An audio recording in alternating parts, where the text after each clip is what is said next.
స్వప్నస్ఖలనాలు ఎందుకు అవుతాయి? స్వప్నస్ఖలనాలు ఎక్కువ అంటే మనకి మనసు ఎప్పుడు పనిచేస్తుంటుందండి. నిద్రలో కూడా మనసు పనిచేస్తుంటుంది. నిద్రలో మనసు చాలా ఫ్రీగా ఉంటుంది, స్వేచ్ఛగా ఉంటుంది. మామూలు సమయంలో ఇది మనం మనసుని అణిచేస్తాం, మనలో కలిగే ఫీలింగ్స్ అణిచేస్తాం.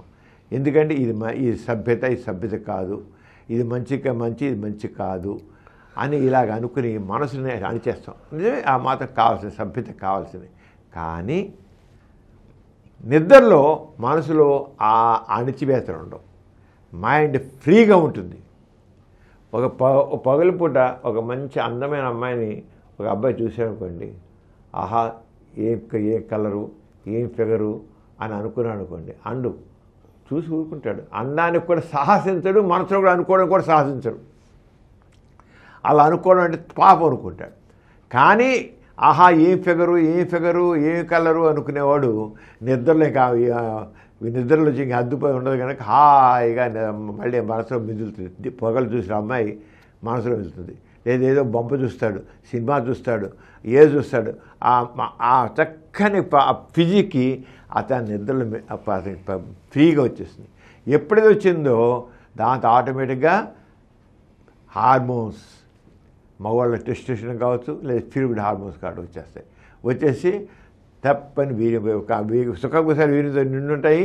ఆ టైంకి ఇన్హిబిషన్స్ ఏం లేవు కదా, ఫీలింగ్స్ కలిగాయి కదా, ఆ బ్రెయిన్ నుంచి సంకేతాలు వస్తాయి, వీరికి నొక్కేస్తాయి, వీర్యం కాలిపోతుంది. కొంతమందికి ఇంత తెలియకుండా కళ్ళలే రావు, అమ్మాయి కూడా రాకుండా కూడా వీర్యస్ఖలనం అయిపోతుంటుంది. అక్కడ ఏముండవు, కలర్ అసలు మాకు ఎప్పుడు కలర్ రాదండి కానీ వీర్యం పోతుంది అంటారు. కలర్ అవసరంలా.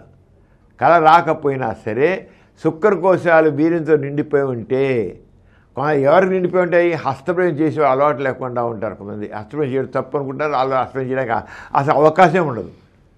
ఎప్పుడు వాళ్ళకి అవకాశం ఉండదు, ఏ టైంలో కూడా ఉండదు. అంతే అలాంటి ఏంటి నిండిపోయి శుక్రకోశాలు వీర్యంతో నిండిపోయి ఉంటాయి. నిద్రలో ఎప్పుడైతే నిండిపోతాయో బ్రెయిన్ సంకేతాలు వస్తాయి, ఆ శుక్రకోశాలను స్టిమ్యులేట్ చేస్తాయి, వీర్యం కారిపోతుంది. ఇదేం జబ్బు కాదు, నరాభ్యాధి కాదు, దిస్ ఈజ్ న్యాచురల్. ఆ వీర్యం పోవడం వల్ల ఏ రకంగా కూడా నష్టం కలగదు. ఎంత వీర్యం పోయినా సరే ఏమీ అవ్వదు. అలా పోవడం సెక్స్ బ్యాలెన్స్ ఏర్పడేది లేదు, బలాన్ని కోల్పోవడం ఉండదు. అది ఏదో బయట పోవాల్సిందే, నోయింగ్లీ అన్నోయింగ్లీ బయట పోవాల్సిందే. నిద్రలో కళ్ళ రూపంలో పోవచ్చు, లేదా నిద్రలో తెలియకుండా పోవచ్చు, లేదా మూత్ర విసర్జన టైంలో మూత్రంతో పాటు తిరుగుని వెళ్ళిపోతుంది. మూత్ర విసర్జనలో ముగ్గితే శుక్రకోశాల ఒత్తిడి కలుగుతుంది, బయటకు వచ్చేది తెలియదు వరకు. మూతంతో పోయినా కూడా నోయింగ్లీ అన్నోయింగ్లీ వెళ్ళిపోతుంటుంది. అలా పోతే ఏమవుదు. అంతే, దాని గురించి ఏం భయం అవసరం లేదు. అలా నిద్రలో వీర్యం పోవడం మాత్రం కారణం. ఇది చెప్పినదే కారణాలు. ఈ కార్యక్రమం మీకు ఎంతో నచ్చింది కదా.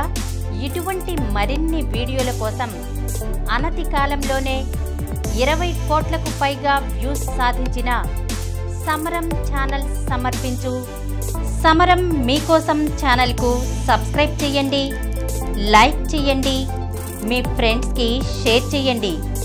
అలాగే ప్రక్కనున్న గంట సింబల్ని ప్రెస్ చేయడం మర్చిపోకండి.